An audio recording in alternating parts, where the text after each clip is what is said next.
Hello दोस्तों, YouTube के माया science में स्वागत है दोस्तों। अब मैं आपके लिए लेके आया हूँ क्लास 10th का फिजिक्स वीवीआई सेट 4 क्वेश्चन। ये इतना आसान क्वेश्चन है दोस्तों कि आपके मुख पर याद हो जाएगा। तो ऐसे ही क्वेश्चन याद करके एग्जाम में जाना है, जिससे कम समय में आप जल्दी जल्दी क्वेश्चन को याद कर सकते हैं और एग्जाम में फर्स्ट आ सकते हैं। तो चलते हैं दोस्तों, शुरू करते हैं। आपके लिए लेके आए हैं दोस्तों बहुत इंपॉर्टेंट क्वेश्चन, आप देख सकते हैं। इसमें आपको पहला क्वेश्चन है दोस्तों कि अंतरिक्ष यात्री को आकाश काला क्यों प्रतीत होता है। तो इसका सही जवाब है दोस्तों, इसे लिख लें। इसका आंसर है अंतरिक्ष यात्री को आकाश काला इसलिए प्रतीत होता है क्योंकि अंतरिक्ष में वायुमंडल नहीं होता है। इसी कारण से अंतरिक्ष यात्री को जो आकाश काला दिखाई देता है। ठीक है, चलते हैं क्वेश्चन नंबर 2 की ओर। क्वेश्चन नंबर 2 भी देखा जाए, ये भी बहुत ही इंपॉर्टेंट है। क्वेश्चन 2 में है कि आवेश कितने प्रकार के होते हैं। तो इसका सही जवाब है आवेश 2 प्रकार के होते हैं, एक धन आवेश होते हैं और एक ऋण आवेश होते हैं। ठीक है, उसके बाद चलते हैं क्वेश्चन में देखते हैं। क्वेश्चन नंबर 3 देखते हैं। तो क्वेश्चन नंबर 3 है दोस्तों कि फ्लेमिंग के दक्षिण हस्त नियम क्या है। फ्लेमिंग के 2 नियम होते हैं, दक्षिण हस्त नियम और वाम हस्त नियम। तो दोनों आपको लिखवाए हैं। तो दक्षिण हस्त नियम देख लें।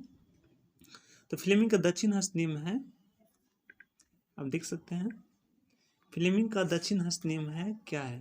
तो फ्लेमिंग का दक्षिण हस्त नियम है कि फ्लेमिंग का दक्षिण हस्त नियम यह है कि दाएं हाथ के 3 अंगुलियों को इस प्रकार फैलाते हैं कि तर्जनी चुंबकीय क्षेत्र की दिशा, अंगूठा चालक की गति की दिशा और मध्यमा चालक में प्रेरित विद्युत धारा की दिशा को बताती है। इसी को फ्लेमिंग का दक्षिण हस्त नियम कहते हैं। ठीक है, चलते हैं दोस्तों क्वेश्चन नंबर 4 की ओर। 4 में है विद्युत जनित्र का सिद्धांत लिखे। ये भी क्वेश्चन बहुत ही वीवीआई क्वेश्चन है, हर एग्जाम में ये क्वेश्चन आता है। ठीक है, तो इसे सिंपल भाषा में इस तरह याद कर सकते हैं कि विद्युत जनित्र का सिद्धांत यह है कि विद्युत जनित्र यांत्रिक ऊर्जा को विद्युत ऊर्जा में बदलती है। इसे ही विद्युत जनित्र का सिद्धांत कहते हैं। उसके बाद चलते हैं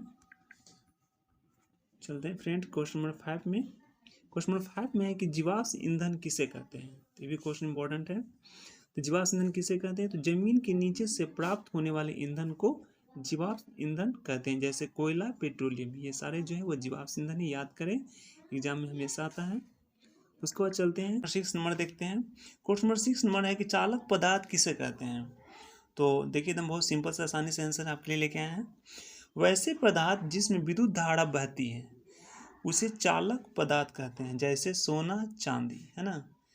तो कितना आसानी से इसे याद कर ले जरूर। अब चलते हैं क्वेश्चन नंबर 7 की ओर। क्वेश्चन नंबर 7 में देखा जाता है कि विद्युत मोटर का सिद्धांत क्या है। तो ये भी सिद्धांत आता है। तो इसका आंसर है विद्युत मोटर का सिद्धांत, है ना। विद्युत मोटर का सिद्धांत दिया है कि विद्युत मोटर विद्युत ऊर्जा को यांत्रिक ऊर्जा में बदलती है। इसे विद्युत मोटर का सिद्धांत कहते हैं। यानी विद्युत मोटर का सिद्धांत है कि विद्युत मोटर जो है वो विद्युत ऊर्जा को जो है यांत्रिक ऊर्जा में बदलती है। इसे विद्युत मोटर का सिद्धांत कहते हैं। दोस्तों चलते प्रश्न नंबर जो है वो 8 की ओर चलते हैं। क्वेश्चन नंबर 8 में है नाभिकीय ऊर्जा किसे कहते हैं या नाभिकीय विखंडन क्या। दोनों का आंसर एक ही होगा। इसका आंसर है कि नाभिकीय ऊर्जा एक ऐसी ऊर्जा है जिसमें एक भारी नाभिक टूटकर विशाल मात्रा में ऊर्जा निकलती है। इसे ही नाभिकीय ऊर्जा कहते हैं। ठीक है, चलते हैं दोस्तों क्वेश्चन नंबर 9 की ओर। ये सारे क्वेश्चन सिंपल बनाकर आपके लिए लेके आए हैं, जो आपको 100% जो है याद हो जाएगा दोस्तों। क्वेश्चन नंबर 9 देखते हैं। क्वेश्चन नंबर 9 में है कि प्रतिरोध क्या है।